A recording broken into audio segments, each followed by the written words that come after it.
going to sink in, back off, and I'm pulling through. That scar tissue is right here, and I'm going to pull that tight. That allows me to sink in and drag through.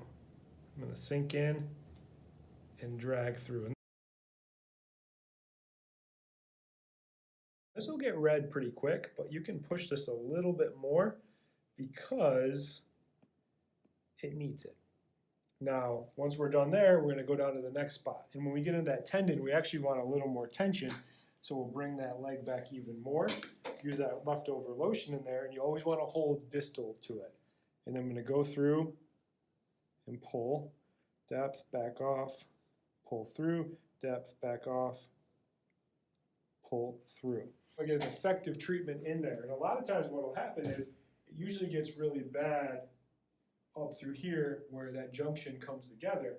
And a lot of people think that it needs a hip flexor treatment, but what it really needs is this quad to open up.